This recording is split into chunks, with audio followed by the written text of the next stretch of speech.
The project seeks to strengthen adolescent health by promoting meaningful youth engagement, improving access to quality youth-friendly health services, and ensuring that young people have a voice in shaping the program and health and policies that affect their lives.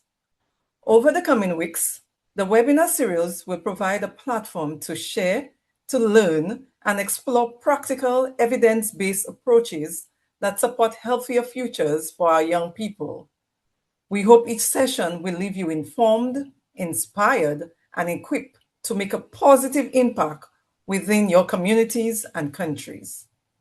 Before we begin, just a few housekeeping reminders to help the session run smoothly. The session is being recorded. Please submit your questions at any time using the Q&A or chat feature. We will address as many as time permits. Kindly keep your microphones muted unless you are invited to speak. It is now my pleasure to introduce our facilitator for this evening, Mrs. Maxine Blake-Hilton, Program Manager at the Caribbean Technical Assistance and Education Center for Health, CTEC Jamaica.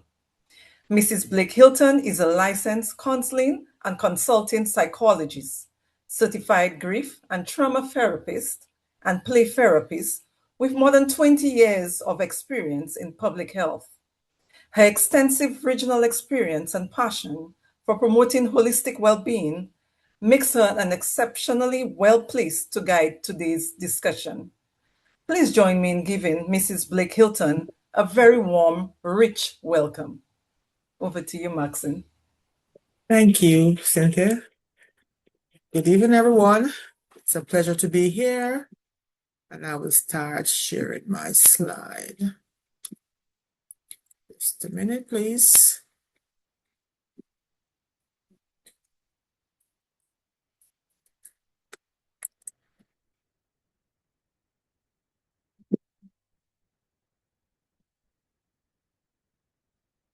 I'm having a bit of a challenge to find my slide. Just bear with me, please. Oh, here you are.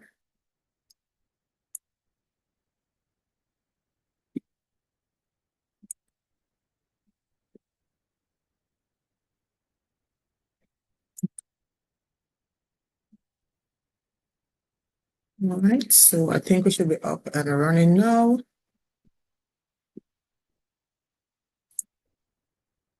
All right.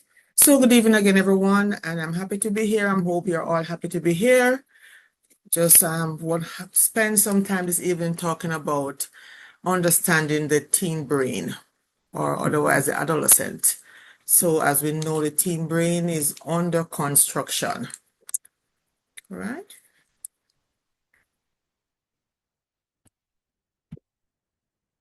So just a little bit of, Cynthia went through the housekeeping, but just a little welcome again and the purpose and the session overview. So the session creates, we want to create a respectful, engaging space where teens and their caregivers feel safe and motivated to learn about brain development. The presentation will be in two parts. So this is part one, and part two will be on Thursday evening. And it will be focusing on the brain changes and practical skills for choices and mental health care. Essential ground rules include respect, confidentiality, choice to pass. So if there's a question asked and you don't feel like answering, that's fine. And encouragement to seek help if needed. The Caribbean context and universal adolescent development will be emphasized to connect with teens' real-life experiences. And today is not about excusing harmful behavior. It is about understanding what support, structure, and communication help young people to strive and to grow. All right. So learning objectives are basically listed here. And number one is to explain the key aspect of adolescent brain development. We want also to look at the teen and adults to help teen and adults to understand why the teen brain is still developing and how this impacts emotions and decisions. I want also to go through to persons to understand that to identify habits like good sleep, exercise, positive social connections, and strength and stress management for brain health. Also want to look at influences, how brain development influences decision making, learn how peer pressure, emotions, and social media can lead to quick or risky behavior, choices and behavior. Also want to look at our coping tool practices to say, practice the pausing, the breathing, and thinking through consequences to manage stress and re-engage the brain. And of course, encouraging persons to recognize and seek help from trusted adults and community resources. So we'll basically start off then when you look at this slide, we have three statements here. I want you to look at the slide and tell me which you would choose. And there's a poll, so you can just click on the answer that you choose. The number one says adolescents are highly sensitive to rewards and social feedback. Is that a truth or a myth? Number two says most adolescent risk-taking happens when they are alone. Is that a truth or a myth? And sleep timing shifts later in adolescence due to biology. So which of these statement do you think is truth or which is a myth? And you can go ahead and place your answer in the poll.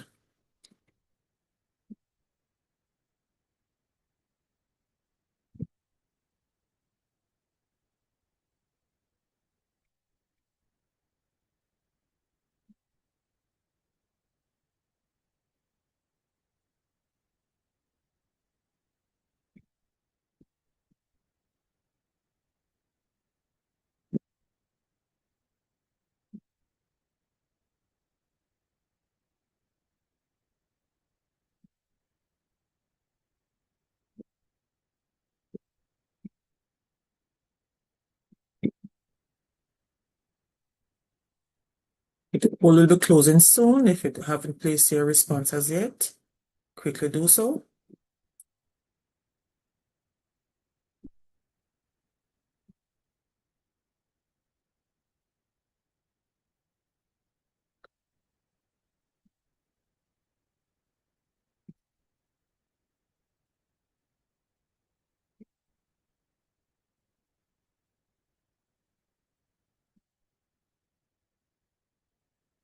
Okay, the poll is now closed.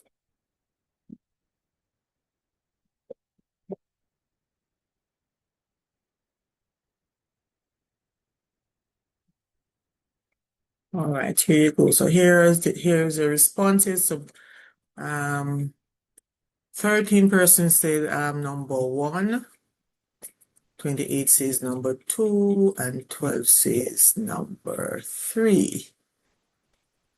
All right, so the correct response is number 2. Most adolescent risk-taking happens when they are alone. That's a myth. Most adolescent risk-taking happens when they are among their peers, when they are influenced by the peer pressure, when sometimes an adolescent is by themselves.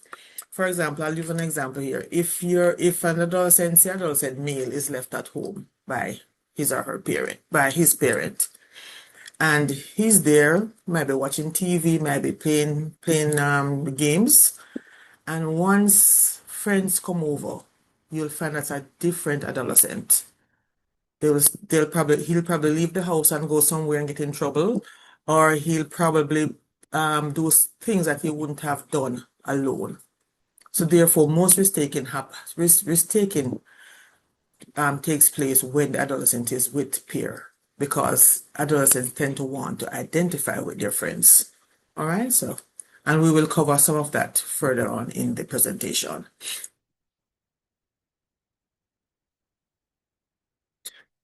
So when we talk about adolescent, who's an adolescent and why it matters? So adolescents are young people roughly aged 10 to 19, and their development continues into the mid-20s. It's a unique stage shaped by biological psychological and social changes that influence identity and autonomy. So it's not just a passing phase in development, it is one of the stage of development.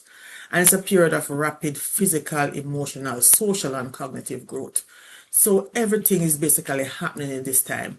The child is now moving from a toddler, a baby, just a child, really, into an adolescent, and it's a period of rapid growth, rapid changes, both physically, emotionally, and of course, cognitive growth. And so the adolescent will focus on identity, belonging, autonomy, and purpose. Basically, they're going through a phase to say, who am I? I'm not a child now. Who am I? Who am I? Who is this individual? Where do I fit in? How do I help myself? How do I be? And what's my purpose in life? And so they're highly sensitive to respect, to fairness, and peer influence. And persons who live with an adolescent or interact with adolescent can identify with this, because an adolescent will think that, or sometimes will believe that everything is basically disrespectful because they are going through an emotional developmental stage. All right.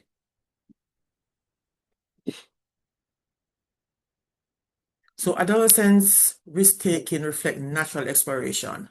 So adults might believe that adolescents, they take too much risk, but it's natural exploration. That's how they learn, and that's how they develop emotionally.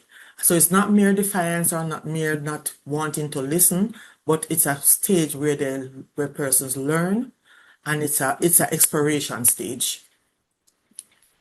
So viewing adolescents through a need, I say, what do they need?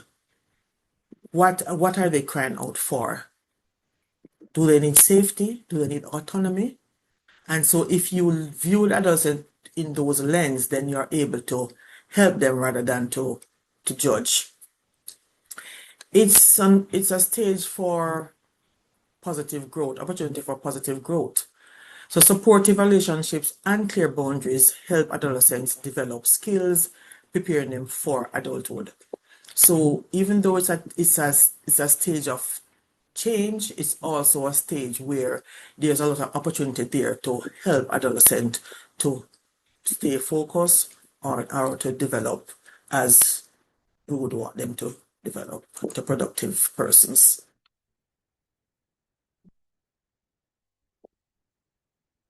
So we're going to look a little bit on the brain development from adolescent to adult.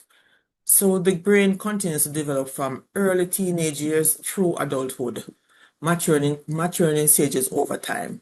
So the brain development is not a one-off thing. The brain continues to develop from early teenage years. Most of its development takes place in adolescent years. However, as an adult, the brain still continues to develop. Right? During adolescence, the brain builds and strengthens important pathways.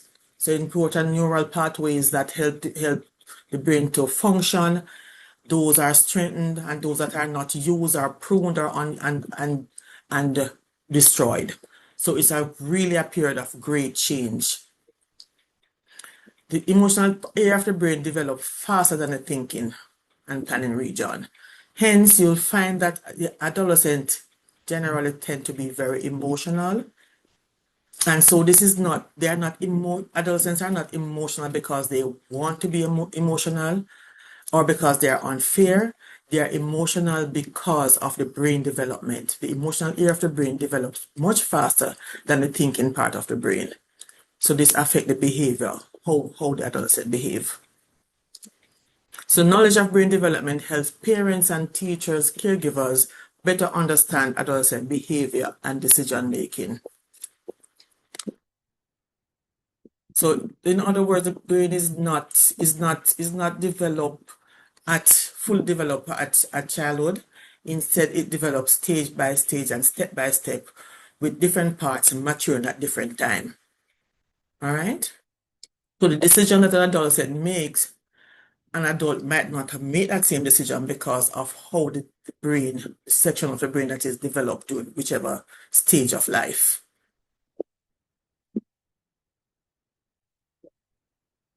All right, so just a quick overview now of some of the areas of the brain that we would want to touch on this evening. So our focus here, I want you to look at the prefrontal cortex, that's the PFC up here. And the prefrontal cortex, it's helping our planning, it enable us to pause, and it enables us to make some decision and decision-making skills, right? And so you'll find that this area of the adolescent brain is not yet fully developed, but we'll go further into that as we go along. Then you have the limbic system, which is the emotional, it's a reward section, it's the emotion section, it's motivation section of the brain. You'll have the hippocampus, which is a learning and memory part of the brain. And you have the amygdala, which is a quick emotional alarm. So it tells you, you know, you need to run, you need to hide, you need to fight, flight, or fight mode, go into that emotion. And then you have the cerebellum, which deals with the balance and timing. So this even will mainly focus on the prefrontal cortex and the limbic system. All right.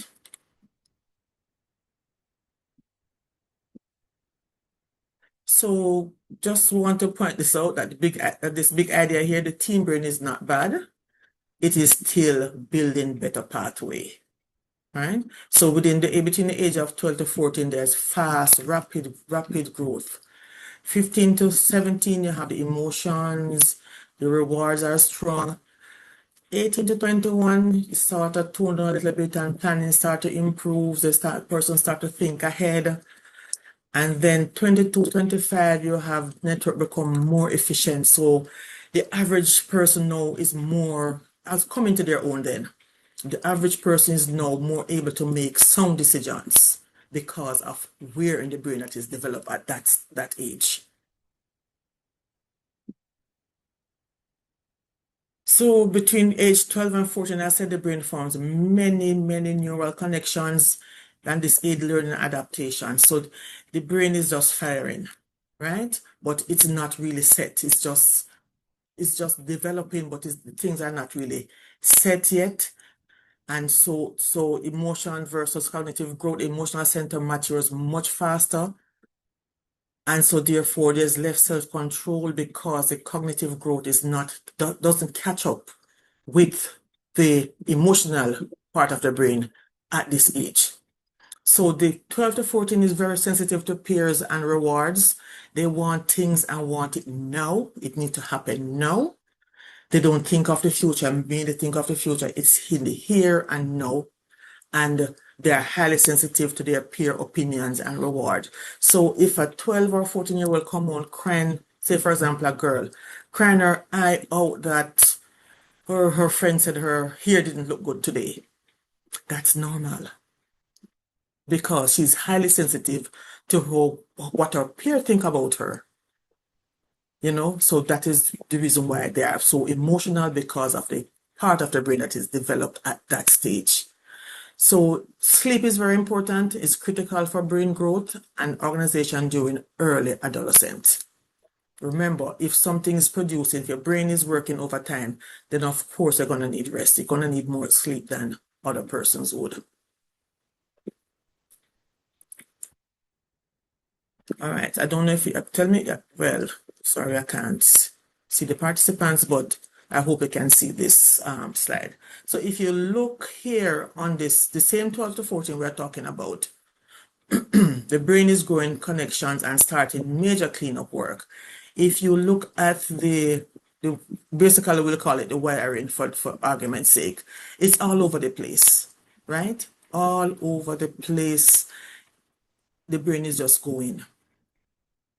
So the brain makes many connections, and this gives the young person a chance to learn to practice and discover strength. So they are in that exploration or explorative phase of life. And so as time goes on, this pruning will happen. So the brain cells is what I call synaptic pruning will take place, where some of the brain cells that are not used, they will be pruned, and so you have now a final at the end of the adolescent period, you'll find you have more connection, better connection, and persons are more able to be, a bit more stable then, right? So what the prefrontal cortex that you mentioned is still under construction. So that's the thinking, the cognitive area of the brain is still not fully developed as yet at this stage. All right. So we're now moving on to age 15 to 17, and this is our middle adolescent.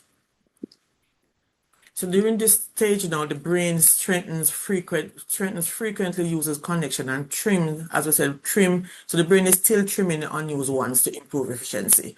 So it's like building a road network. You want to get rid of some of the offshoots and concentrate on the main road then, for argument's sake. So there's trimming, there's pruning still happening at this stage. And the emotional center still remains strong. However, and this can cause your mood swings. It can heighten reaction, especially under stress. So you have, say, for example, a teenage boy who is already emotional, and then he's under stress, and then somebody comes along and in his mind disrespect him. You can understand his reaction because all these factors, and he's still highly emotional, he's going to react because remember, the cognitive section of the brain is not yet fully developed, and so the response will be immediate and might be very explosive. All right? Even though it is not fully developed, the cognitive growth still happening, and it's improving as the teenager develops. Right? And at this stage, supportive adults, clear rules, and positive role models are crucial in guiding adolescent brain development. So it's basically guiding the adolescent by doing and let them follow. Because if they have positive role model, even though it's an emotional stage, they can be guided. And this also is a picture depicting the middle adolescent. So the brain can think deeply, but strong feelings, rewards, and peer pressure can make pausing harder. So even though the middle adolescent is able to think and say, that's wrong. However, because he's still in an emotional stage, the ability to pause is much harder. So he might, in the back of his mind, know that it's wrong, but then he's unable sometimes to pause, right?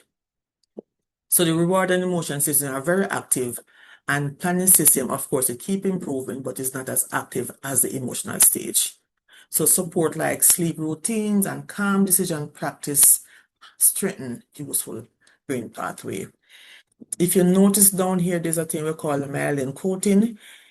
This also takes place during the phases of development. So in the 12 to 14, it was much less. I'll go back to the other slide, and you'll see.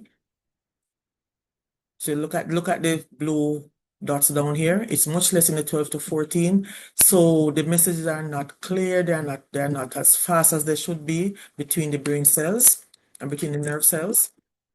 But as a person develop, it becomes faster. The coating gets more. And think of this myelin coating as, say, for example, an electrical wiring.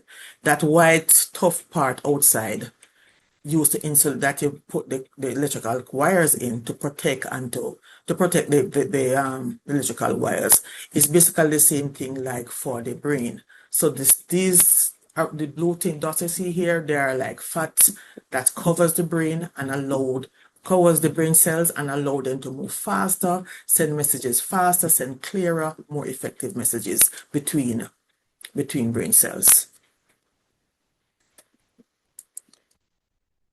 All right, so we're moving on to the 18 to 21, and this now is an emerging adult. So the prefrontal cortex, the prefrontal cortex, that's the cognitive portion of the brain. It becomes more. It is now strengthened. So there's improved planning. Of course, there's decision making, and the person is able to control themselves a little bit more. The emotional part of the brain is not as active as it were before. So the life skills formation, the emerging adults develop important life skills like time management, responsibility, and independent decision making, right? I'm sure if there are the parents on the group here can identify with telling a 12 or 14-year-old or 15 to 17 to go do the dishes, just a simple dishes. And the adult would want the dishes to be done now. The adolescent, however, will say, okay, there is time. Why the rush? Why rush this thing? Busy doing something else. So the time management is not really there because remember the emotional part of the brain is now more active than the cognitive section. So going back to 1821, learning experience of learning, higher education, of course, work, relationship helps brain connection and shape development. So they are now forming, reaching higher education. There are no work. Some persons are in the work world. Some persons are, building strong relationships. And so this is helping to shape their personality and helping to shape them. And of course, the good sleeping habits, balanced nutrition, and stress management will support the brain growth during emerging adulthood. So remember, we said emerging adults were not fully there as yet. So still, the cognitive section part of the brain is still under construction, basically.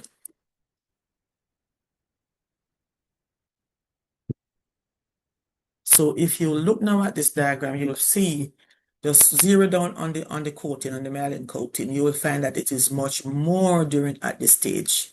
So therefore, it is now firing faster messages, more effective messages. If you look at the diagram itself, you'll find that the wiring in that is not so all over the place. So it's becoming more focused. So the brain becomes better at planning, comparing choices, and learning from mistakes. And it is still more mature than the brain, but it is not yet finished, as I said before, right? So the connection between think air and feeling air becomes stronger. So there's a connection between how the individual feel, and they can connect between the feeling and cognition, right? They can compare choices at this stage too, and to say, all right, this might not be a good choice, this might be a good choice, but of course, remember, they would still need some amount of guidance.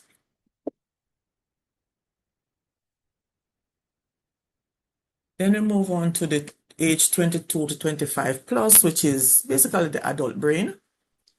And this is where the prefrontal cortex development, this is now where it becomes mature. I wouldn't say 100% mature, but it is much more mature, and it enables persons to better plan. It also controls the impulse and thoughtful decision making. So how the 12 or 14-year-old react to a situation, the average 22, 25-year-old would react differently because they are now able to pull back, think about it before even saying something, or pull back, think about it before doing something, right? So because the prefrontal cortex is now more developed, they are able to think more rationally. They now also have improved emotional regulation. So they can control the emotion better. They can manage stress a little better, and they can manage the strong emotions better, right? And of course, we said that if the brain network becomes more efficient, allowing faster and smoother information processing in the adulthood. So if we look back, remember about the myelin coating, it is now almost fully coated, so that allow for faster, more efficient messages being passing through and better processing of the information. And so the action from that information would be much different from the action from a 12 or a 15-year-old. So although the brain structure stabilized, the brain, however, still it remains plastic. So it still will grow. The adult brain remains capable of growth through learning and experience. So it's not that at 25 or 22 the brain stop develop. No, because the brain is plastic, and once you can, and it's able to grow and to expand. So once you expose yourself to new ideas, new learning experiences, of course, the brain will continue to grow. So here we'll have a look at the adult brain. And of course, if you notice here, look at the neurons and look at the pathways. They are more focused, and they're lined, much more lining. So therefore messages pass through faster, more focused messages. And so the person is more organized and efficient by it. The average person is more organized and more efficient by the mid to late 20s. So this support the decision making, the planning, the prioritizing, the self-control, and emotional regulation. And these are usually stronger, and the person have more ability to control their emotion. As said, though, it's still adaptable, and adults can still learn new habits and skills because the brain remains changeable. So at no stage of life, the brain learn everything or can't learn again. The brain still remains adaptable and changeable. It's just that the rapid growth takes place during the adolescent stage of life. Right, so remember we talked about the pruning before. So think of, so the brain keeps a pathway that's called the synapses, and you use and they trim the pathway you do not use. So you notice that though most person might know the saying, if you don't use it, you lose it. So it's almost like that. So if you don't use, the brain will know the things that you use often, it will strengthen that pathway. The things that you don't use, it will trim it. So it's called pruning. And you can liken it to a garden. I like garden, so that's an example that I prefer to use. So if you have, say, a rose with a lot of branches, and you'll see a lot of bushes, right? But once you go in and you prune that rose plant, after a while it becomes stronger, you have more bloom, and so you have fewer, stronger branches. And that the brain operates just basically like that. So you prune the unused section in order to strengthen the areas that are used, right? So as I said, the pruning means the brain removes weak or unused connection to work more efficiently, and connection used often are more likely to stay and strengthen. So any connection you use, so that is why it's important to guide an adolescent into doing positive things or to offer support, because the areas that they use most, that's the area that will be strengthened. Right. So we spoke about it. So because we spoke about the brain being, you have the limbic system, which is the emotional section, and the prefrontal cortex, which is the cognitive thinking section. There will be a gap in the adolescent years because, as said before, the emotional part of the brain develop much faster than the reasoning part of the brain. And so, therefore, there will be a gap. So adolescent brain develop unevenly, as we said before, with early maturation of reward system and slower prefrontal cortex growth. So the maturity gap causes high emotions and impulsivity. So remember we said that the emotion part is developing much faster. So there's a gap there, and then because the gap is there, they have a high emotion, they tend to react to things because the control section of the brain is not yet developed. So this is biology. This is not because the adolescent wants to be like that. It's just biology. So the adult should provide support, clear expectations, and skill practice, and this helps bridge the maturity gap for health development. And we talk already about the myelination and the synaptic pruning. So I won't go into that anymore. Right?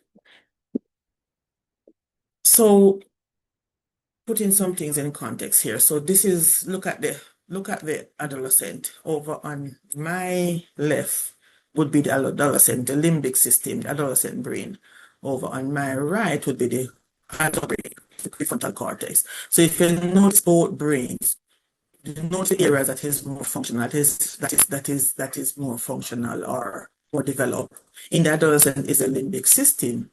So the emotion and the reward center is more dominant. They experience very strong emotion. That is why, and I think some of us, we can remember when we were young and fall in love. Oh my God, we are in love today, and it's like, this person, we can't live without this person, right? Because our emotions are so strong. But our impulse control is still maturing, right? But the adult now is able to think and say, I like him, but I might see some red flags, or I don't think I should enter into this relationship because your thinking part of the brain is more developed, right? So your experience mild emotions is more like been there, done that. The impulse control is more fully developed, and you experience milder emotions, and you can control your emotions. You don't just blurt everything out, everything that comes to your mind to say, because you're able to control your emotion, you're able to control your impulses. So here we are, we see, so when the adolescent, what adults see versus what's really happening in the adolescent brain, right? So the adult might say, oh my God, this child is so lazy. This child is so reckless. This child is moody. This child is disrespectful. That's what we're seeing on the outside. But what is happening inside with this person? The emotional brain is working overtime, right? So they're still developing their impulse control system. The emotion and reward center is still dominant. They experience very strong emotions. They high stress they react to stress. They just react, and they're very sensitive to stress. So the adolescent is very sensitive. So if you are saying something to the adolescent that is disrespectful or not not not understanding how the adolescent develop, then of course the adolescent gonna reply in a disrespectful manner because they never have anything to hold them back, because the emotional system is just going. All right, so this is what most of us might see, but this is what is happening. So understanding what is happening at adolescent brain will help us to pull back as adults and to think how we say things, our expectations, and how we guide adolescents. Right? So and we're winding down now basically. Our take-home message here is that brain growth is a process and support makes a difference. So during the adolescent year, the brain is still building. It's a time of fine-tuning, not a sign of weakness. It's not that they are bad. It's not that teens are bad or they're just unruly. It's not a sign of that you're a bad parent. It's just a sign that they are exploring. They don't know themselves as yet. The brain is the limbic system is overworking. And so if they don't get the proper guidance, then of course the outcome might be not what you want it to be. And also to remember that pruning is helpful. So it's not that the brain cells are dying off, but it's just pruning to get itself better able to manage adulthood. So the brain trims extra pathways so useful pathways can work. So if you notice a lot of activity here at the end of the day, the pruning take place and there's less activity, right? So practice strengthening circuits, learning, exercise, sleep, and support help the brain to mature. So basically, the teen brain is not finished yet. It's growing stronger. With support, it will grow stronger. So we're moving now from understanding to action. So part one, which you just covered, look about the adolescent brain, and it's not broken. Remember, we said it's not broken. It is still developing, it's adapting, and it's becoming more efficient. With support, it can be more efficient. And so when an adolescent react to any given situation, the adult, I'm hoping after this will be able to understand where that is coming from and to be able to step back and to probably change our language and probably change how we, how we handle situations. And I can tell you from experience as a parent, when my children were young, I wish I knew this information because then how I would have reacted would have been differently today. So having knowledge should drive a behavior change. So it's not that it's an easy road to deal with an adolescent, but it's not easy for the adolescent to deal with adult either because we basically don't understand each other. We are probably from Venus and Mars, right? So it's to get to understand how the brain work can help us to move forward. So I want you between today and Thursday when we meet again to notice one moment where emotion, sleep, stress, or peer influence affects our choice of behavior. Notice how we react to something if you want to sleep, or if you're under stress, or if you're emotional about anything. Notice how, or even your peer influence. If you're an adolescent, notice how you react with your peers as against if you're by yourself. All right? And how that affects our choice or our behavior. So our part two, though, I'll give you a little bit of preview on the part two. We'll practice tools for making choices under pressure. We'll try to look at managing peer and social media influence using a tool we call the pause tool. So we can teach adolescents how to pause. We'll also look at reframing behavior and empathy. Look at communicating with calm, curiosity, and support, and creating a personal brain care action plan. So the teen brain is ready to learn and adapt. Understanding builds empathy, practice builds skills.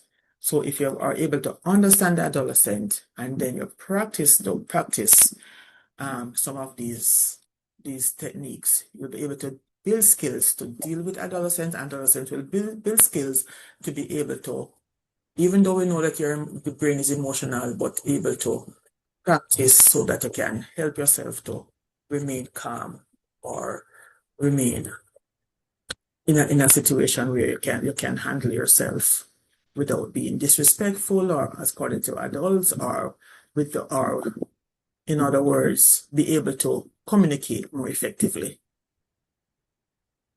Maxine, Yes? we have a question. The person asked, does the male adolescent brain differ from the female brain? Okay, very good question. No, it doesn't. The brain will function the same. What differs is socialization. So how the adolescent male is socialized is different from how the adolescent girl is socialized. So their reaction to any outside influence will be different. Right? So it's basically social, but the brain development is the same right across. Okay. Answer the question, sure. We have another question. What guidance will you give to parents or guardians who are not knowledgeable of the development changes in the teen brain and how to work around the behavioral changes that come about with their adolescent and teen children? Could you repeat that, Cynthia? Sorry. What guidance would you give to parents or guardians who are not knowledgeable of the development changes in the teen brain and how to work around the behavioral changes that come about with their adolescent and teen children? So if the adult is not knowledgeable, the best thing is to seek help. So if you're having an adolescent who you think that you're not able to manage or you don't understand the adolescent, seek help, because it's important to gain this knowledge. Because if you don't have the knowledge, you might react in a different manner. So it's to have a community around you. And the community could be your church, it could be a teacher, it could be somebody around you who can help you to guide you through that process of engaging this adolescent. Because the knowledge is going to be critical in order to deal with this given situation. Because if you're able to say, all right, I know that my adolescent is going through an emotional stage, and so I will try to guide my adolescent. If you don't have that knowledge, then you probably will react differently. You might say, oh, this adolescent is very disrespectful. This adolescent doesn't listen. This adolescent, the labeling takes place then. So it's important, if you don't have that requisite skill or knowledge, to reach out and seek help. And the second part of the question was, I'm not sure if I touched the second part of the question, Cynthia.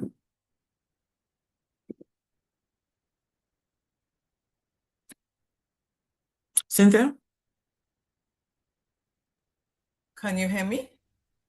Yeah, I'm hearing you now, but I'm not sure if I touched the second part of the question. What was the second part of the question? The second part was how to work around the behavioral changes that come Mm-hmm. about with the Okay. adolescents and teen children.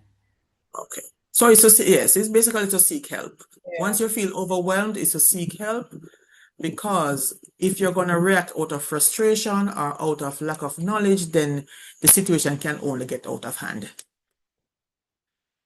All right. Any other question? It's not a question, it's just basically a comment. Marcia said it's very useful information, greatly appreciated. Okay. Thank you.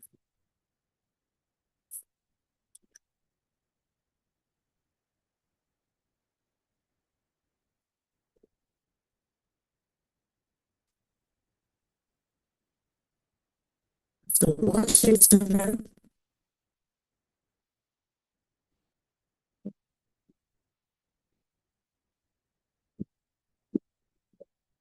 Cynthia, are you hearing me? I can hear you now. Did you ask a question? Okay. No, I'm saying it's over. If there are no other questions, it's over to you. Okay.